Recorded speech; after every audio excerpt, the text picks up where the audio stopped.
Hello friends, beginners kitchen में आपका स्वागत है। अभी श्राद्ध पक्ष चल रहा है, यानी पितृ पक्ष चल रहा है। इसमें हम जो खाना बना के हमारे पितरों को, पूर्वजों को धूप दीप बता के उनके आशीर्वाद प्राप्त करते हैं।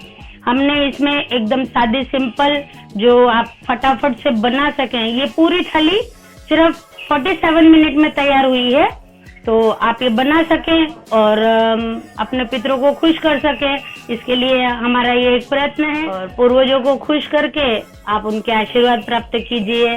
तो आप इसे जरूर बनाना। एकदम सादे सिंपल बिगनर्स के हिसाब से बनाई हुई है। और जो वर्किंग वुमेन्स है वो ज्यादा टाइम नहीं दे सकती है, तो उनके हिसाब से भी बनाई हुई है। तो आप ये जरूर बनाना। इसके लिए सबसे पहले हम दूध गर्म करेंगे, क्योंकि कच्चा दूध अगर हम चावल या घी में डालेंगे तो फट भी सकता है। तो इससे पहले हम दूध को गर्म कर लेते हैं। अब हमने 50 ग्राम चावल लिए हैं और उनको भिगो दिया है, क्योंकि 1 लीटर में सिर्फ 50 ग्राम चावल जाएंगे। उससे ज्यादा अगर डालेंगे तो सिर्फ आपको मुंह में चावल ही चावल लगेंगे, फिर वो जो खीर बनेगी वो मलाईदार नहीं लगेगी। इसलिए 1 किलो में सिर्फ 50 ग्राम चावल। तो इनको हम भिगो देते हैं जब तक दूध गर्म होता है। दूध गर्म हो रहा है और चावल भीग रहे हैं खीर के लिए, तब तक हम सब्जी बना लेते हैं। उसके लिए 2 टेबलस्पून हम ऑयल डालेंगे। पितरों की सब्जी में कोई प्याज लहसुन ऐसा कुछ पड़ता नहीं है, तो इसमें सादा सिंपल जीरा राई का आपको छौंक लगाना है। जीरा राई,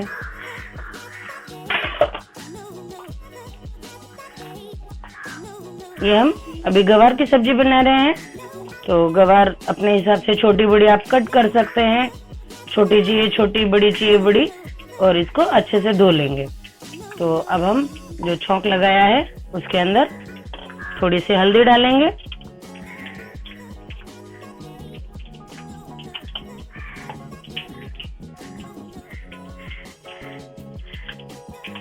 और उसमें ये गवार डाल देंगे। लाल मिर्ची 1.5 टीस्पून, 1 टीस्पून धनिया पाउडर और 1 ही टीस्पून सब्जी मसाला।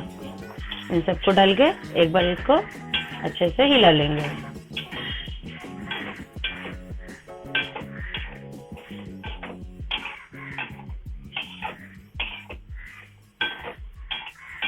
ये पूरी थाली हम 1 घंटे में बनाएंगे। आपको साइड बाय साइड कैसे काम करते रहना है ये मैं आपको इसीलिए बता रही हूँ, क्योंकि जब तक दूसरे काम हो तब तक आप दूसरा काम कैसे कर सकते हैं। जैसे अभी दूध गर्म हो रहा है तो फटाक से आप 2 सब्जियां एक दोनों तरफ दोनों गैस पे रख के बना सकते हैं। क्योंकि हमारा गैस 3 बर्नर का है, आपका 4 बर्नर का हो तो 4 चीजें एक साथ बन सकती है। अब इसमें हम थोड़ा सा नमक डालेंगे।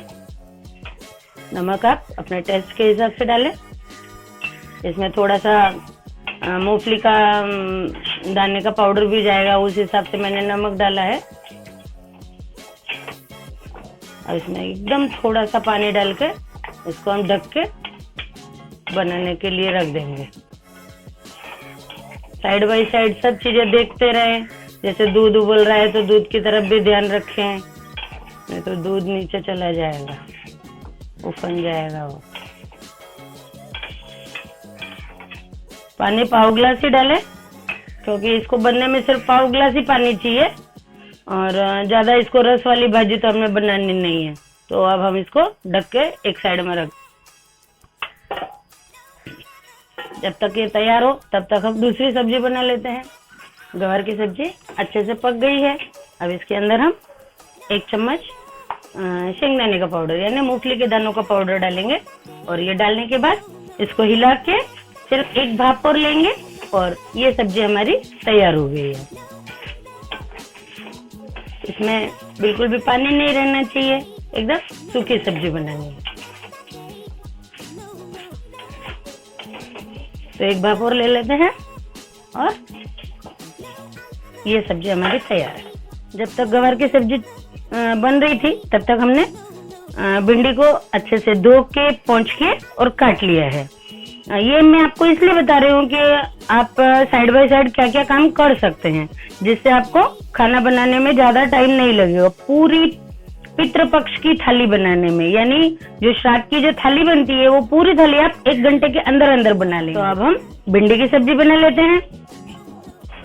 कढ़ाई गरम की है, उसमें अब हम 1.5 टेबल स्पून तेल डालेंगे, थोड़ा सा जीरा, थोड़ी सी राई और एकदम थोड़ी सी हल्दी। राई तड़कने के बाद इसमें हम कटी हुई भिंडी डाल देंगे। भिंडी को सबसे पहले ऑयल में अच्छे से मिक्स करेंगे ताकि ये ऐसे जो इसमें लस आ जाती है, ऐसे तार तार आ जाते हैं, वो नहीं आएंगे। तो ऑयल में सबसे पहले आप भिंडी को मिक्स कर लीजिए और उसके बाद हम इसमें अब मसाले डालते हैं। मिर्ची, धनिया पाउडर और ये स्पेशल सब्जी मसाला, इनको भी मिक्स कर लेते हैं। स्पेशल सब्जी मसाले की लिंक मैं हर रेसिपी में डालूंगी क्योंकि ये मसाला सब जगह नहीं मिलता है, आपको घर पे ही बनाना पड़ेगा। तो ये हमने बनाया हुआ है तो इसकी लिंक मैं आपको डाल दूंगी। अब इसके अंदर हम थोड़ा सा नमक डालते हैं और इसको भी मिक्स कर लेते हैं और सिर्फ एक भाप लेंगे क्योंकि भिंडी की सब्जी बनने में कोई ज्यादा टाइम नहीं लगता है। इसको ढक के एक भाप ले लेंगे। फिर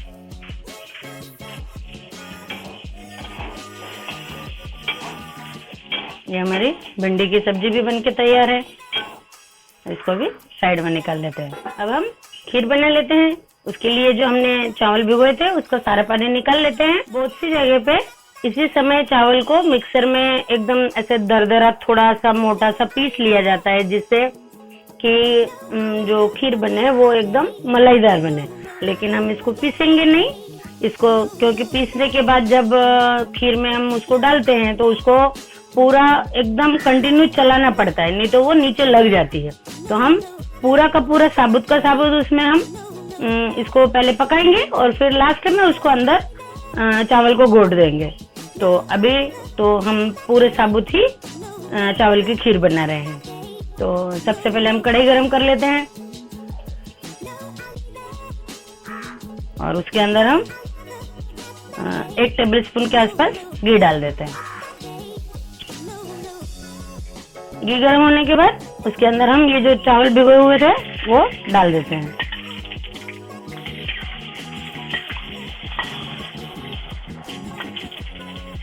और इसको घी में अच्छे से फ्राई कर लेते हैं। चावल को अच्छे से फ्राई करना है लेकिन ब्राउन नहीं होने देना है। और अब हम इसके अंदर जो हमने वो दूध गर्म किया था वो इसके अंदर डाल देते हैं।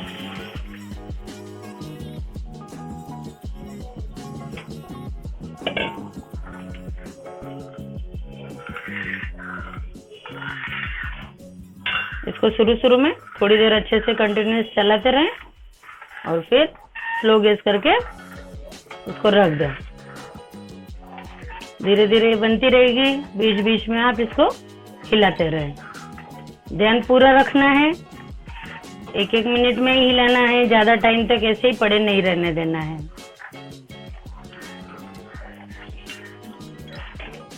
खीर अच्छे से उबलने लगी है, अब इसको हम एकदम स्लो फ्लेम करके रख देंगे और फिर इधर हम दाल चावल बनाने की तैयारी करते हैं। जब हमने खीर के लिए चावल भिगोए थे तभी हमने चावल बनाने के लिए भी चावल भिगो दिए थे। 2-3 बार अच्छे साफ पानी से इनको धो लिया था और अच्छे साफ पानी में वापस इनको भिगो के रख दिया है। अब इसको हम बॉईल करने के लिए रखते हैं। ये जब हम पितृ पूजा करेंगे उस समय ये धूप में लगेगा, यानी इसका नैवेद्य बताना पड़ेगा। तो इसमें आप नमक वगैरह बिल्कुल भी नहीं डालना, नमक बिल्कुल डालना नहीं है। इस चीज का आप विशेष ध्यान रखें। चावल और दाल आप कुकर में भी बना सकते हैं एक साथ, ऐसा कोई जरूरी नहीं है कि आप पतीले में ही बनाएं।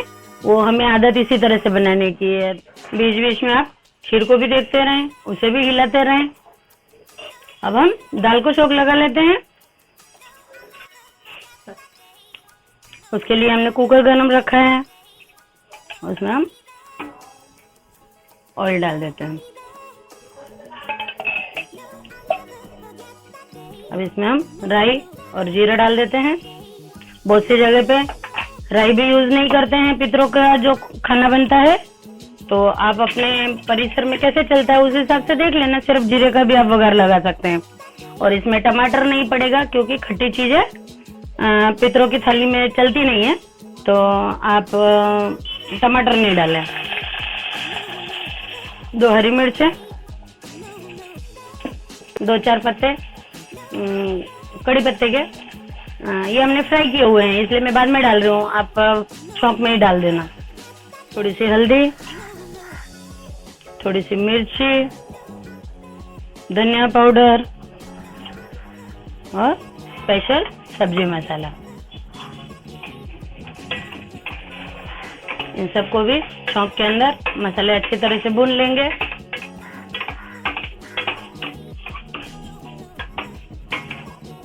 और कभी भी ध्यान रखें, एकदम पानी नहीं डालें, थोड़ा सा पानी डाल के पहले मसालों को अच्छी तरह से भून लेंगे, ताकि जो सब्जी बनती है बहुत ही टेस्टी बनती है। आप शुरू में ही एकदम पानी डाल देंगे तो फिर वो सब्जी इतनी टेस्टी बनेगी नहीं। तो मसालों को अच्छी तरह से फ्राई होने देना है। मसाले अच्छी तरह से फ्राई हो गए हैं, हम इसके अंदर हम पानी डाल देते हैं। अब इसमें हम टेस्ट के अनुसार नमक डाल देंगे और 1 टीस्पून के आसपास गुड़ डाल देंगे और इनको भी अच्छी तरह से हिला लेंगे। इसमें लगभग हमने 1.5 गिलास पानी डाला है। अगर आप दाल ज्यादा बना रहे हैं तो अपने हिसाब से ज्यादा भी आप पानी डाल देना। और एक उबाल आने के बाद हम इसका ढक्कन लगा देंगे। दाल में उबाल आने लगा है, अब हम इसको ढक्कन लगा देते हैं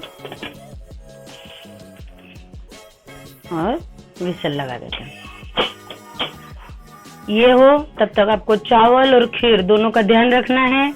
सब तरफ ध्यान रखते हुए अब हम बादाम को गर्म पानी में भिगो देंगे और काजू को भी भिगो देंगे और केसर को भी भिगो देंगे। केसर भिगो दी है, बादाम को गर्म पानी में भिगो दिया है, काजू सिर्फ साफ करने के लिए भिगोए हैं, बाकी इसको भिगोने का कोई औचित्य नहीं है। थोड़ी देर के बाद बादाम एकदम सॉफ्ट हो जाएगी, फिर हम इसके छिलके निकाल के इन सबको कटिंग कर लेंगे। आपके मन में ये क्वेश्चन तो आ रहा होगा कि हमने खीर को कढ़ाई में क्यों बनाया है, पतीले में भी बना सकते हैं। तो हम पतीले में भी बना सकते हैं, लेकिन अब अभी हम ये 4-5 काम एक साथ कर रहे हैं तो इसकी तरफ ध्यान कम जाएगा। तो जितना बड़ा ये स्पेस होगा तो ये उफन के बाहर नहीं आएगी। अगर पतीला होगा तो फटाक से दूध बाहर उफन के आ जाएगा। और अगर मान लो आप पतीले में बना रहे हैं तो उसके अंदर ये जो मैंने चम्मच रखा है उसकी तरफ आप उसमें जारा रखिए। जारा रखने से क्या होगा कि उसके ऊपर मलाई नहीं बनेगी, और जब मलाई बनती है तभी वो उफन के बाहर आता है। तो जब आप जारा रखेंगे तो जारे के होल के कारण उसमें मलाई बनेगी नहीं और फटाक से वो बाहर उफन के नहीं आएगा। तो इस चीज का भी आप ध्यान रखें। ये छोटे छोटे टिप्स है जो मैं आपको साथ के साथ दे रही हूँ। चावल हमारे बन के रेडी है। अब इसके अंदर हम थोड़ा सा घी डाल के इसको वापस ढक के रख देते हैं। खीर में चावल अच्छे से पक गए हैं। रेगुलर चावल से भी ज्यादा सॉफ्ट पकने चाहिए, तो वैसे पक गए हैं। अब इसको हम चम्मच से गोटे या गोटने से गोटे, जैसे भी आपको सुविधा हो वैसे इनको गोट लेना है। और गोटने के बाद इसके अंदर हम जो बादाम और काजू के स्लाइसेस कटिंग करेंगे वो डालेंगे, केसर डालेंगे। अभी तो इसको पहले गोट लेते हैं। गोटने के बाद एकदम मलाईदार हमारी खीर तैयार हो रही है। अब इसके अंदर हम जो हमने केसर भिगो के रखा था वो डाल देंगे, जो बादाम के काप करके रखे हैं वो डाल देंगे और ये काजू डाल देंगे। ड्राई फ्रूट आप अपनी पसंद से कुछ भी डाल सकते हैं, पिस्ता डाल सकते हैं, किशमिश डाल सकते हैं, चिरौंजी डाल सकते हैं, जो भी आपको पसंद हो वो आप इसमें ड्राई फ्रूट डाल सकते हैं। अब इसके अंदर हम शक्कर डालेंगे, लेकिन हम चीनी नहीं खाते हैं इसलिए मिश्री का पाउडर बना के फिर वो इसके अंदर डालेंगे। तो अभी हम मिश्री का पाउडर बनाते हैं। वैसे मिश्री चीनी से ज़्यादा हेल्दी होती है, तो आप भी ये थोड़ा सा चेंज करके देखिए, आपके हेल्थ को अच्छा लगेगा। अब हम इसमें मिश्री का पाउडर डाल देते हैं। इसमें 125 ग्राम के आसपास शक्कर चाहिए। आप ज़्यादा मीठा पसंद करते हो तो 150 ग्राम वगैरह भी आप डाल सकते हैं। तो ये हमने मिश्री का पाउडर इसमें पोर कर दिया है और इसको भी अच्छे से मिला के अब एक उबाल आ जाएगा, उसके बाद हमारी खीर तैयार है। उबाल इसलिए कि इसमें चीनी अच्छे से मिक्स होनी चाहिए। तो इसको अब हिलाते हिलाते हम मिक्स करेंगे ताकि अच्छे से मिक्स भी हो जाए और उबाला भी आ जाए। क्योंकि अब हमने इसको गोट दिया है तो ये नीचे इसको लगने का चांसेस अब बढ़ गया है। तो इसको अब हम हिलाते हिलाते ही इसको पूरा बनाएंगे। खीर हमारी अच्छे से उबलने लगी है, यानी अब हमारी खीर तैयार है। अब इसको ढक के एक साइड में रख देते हैं और पूरियों की तैयारी करते हैं। पूरियों के लिए हमने आटा छान के ले लिया है और इसमें नमक नहीं डालना है, क्योंकि सब्जियों का तो धूप लगता नहीं है, यानी नैवेद्य बताते नहीं है, लेकिन पूरी और खीर इनका नैवेद्य बताते हैं। तो इसके लिए इसमें हम नमक नहीं डालेंगे और पूरियां अच्छी तरह फूले इसके लिए इसमें हम 4-5 दाने शक्कर के डालेंगे। जस्ट इतने से डालने हैं, ज्यादा नहीं डालने हैं, क्योंकि अगर हम इसमें घी का मोहन डालेंगे तो पूरे ऐसे जैसे तेल वाली घी वाली ऐसी दिखती है और ब्राउनिश नहीं होती है फटाक से। तो इसमें ये 4-5 दाने आप शक्कर के डाल दें, इससे पूरी अच्छी फुली फुली भी बनेगी और हल्का सा लाइट ब्राउन उसमें अच्छा सा कलर भी आ जाएगा। अब इसमें और तो कुछ हमें डालना नहीं है, क्योंकि नमक डालना नहीं है, और बाकी आप बनाए तो आप नमक डाल के बना सकते हैं। अब इसको हम रोटी से हल्का सा टाइट इसका आटा हम ओसन लेते हैं। रोटी के लिए जैसे बनाते हैं उससे थोड़ा सा सख्त ही आटा गूंदना है हमको। आटा गूंद के हमारा तैयार है। अब इसको हम 15 मिनट रेस्ट पर रख देते हैं, फिर इसकी हम पूरियां बनाएंगे। दाल भी हमारी बन के रेडी है। इसको अब कुकर खोल के देख लेते हैं। हमने 3 सीटी इसकी कुकर की ले ली थी। अब दाल देखते हैं कि अच्छी तरह से पकी है या नहीं। दाल हमारी अच्छे से पक के तैयार है। अब इसमें हम हरा धनिया डाल देते हैं।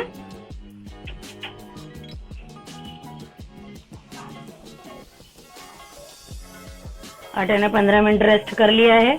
अब इसकी पूरियां बेल लेते हैं और साइड में घी भी हम गरम रख देते हैं।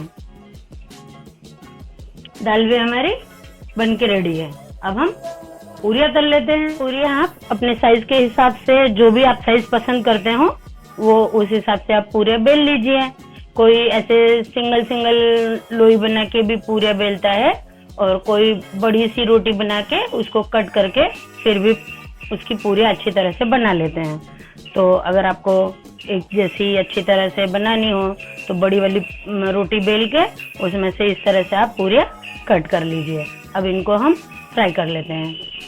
घी अच्छे से गर्म हो चुका है। अब इसके अंदर हम पूरियां डाल देते हैं। पूरी डालते समय मीडियम फ्लेम पे रखें।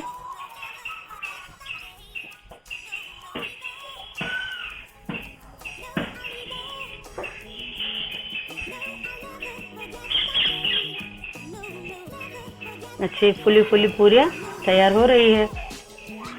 एक तरफ से पूरी को अच्छे से फ्राई होने के बाद इसको हम टर्न कर लेते हैं।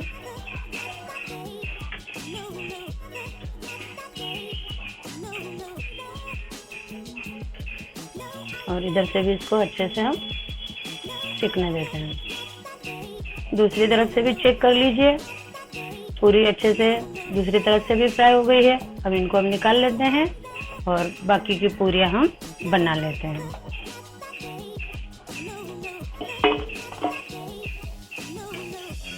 हमारे जो पूर्वजों के लिए हमने ये थाली तैयार कर ली है।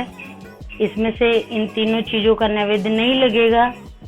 चावल, पूरी और खीर, इनका हम इसमें धूप लगाएंगे और नारियल को बधार के उसका भी उसमें धूप लगेगा और उसके ऊपर घी डालेंगे, जिससे वो जो खुशबू फैलेगी वो हमारे पितरों के पास तक जाएगी और वो उससे संतुष्ट हो जाएंगे। इस तरह से हमने ये थाली तैयार कर ली है। आप भी इसी तरह से पितृपक्ष में श्राद्ध के लिए थाली तैयार कर सकते हैं। आपके उधर अगर खीर की जगह हलवा बनता हो या बहुत सी जगह कम से कम 35-36 चीजें भी बनती है, आपके वहाँ पे जो भी रिचुअल्स हो उस हिसाब से आप थाली तैयार करें और उसका धूप दीप करें, ताकि हमारे पितृ हमें यानी पूर्वज जो हैं हमारे वो हमें आशीर्वाद दे सकें और वो भी वहाँ पितृलोक में खुश रहे और हम भी यहाँ पे हमें उनके आशीर्वाद मिलते रहे। तो इस तरह से आप ये थाली जरूर बनाना। और ये थाली मैंने एकदम सिंपल जो डेली में आप बना सकते हैं, जो बिगनर्स है वो बनाना तो चाहते हैं लेकिन बना नहीं पाते हैं, तो उनके लिए मैंने सादा सिंपल तरीके से ये जो बताया है, तो आप इसको जरूर बनाना और पितरों को खुश करना, पूर्वजों को खुश करना, खुद भी खा के एंजॉय करना। मेरे चैनल को सब्सक्राइब करना, लाइक शेयर और कमेंट करना। धन्यवाद।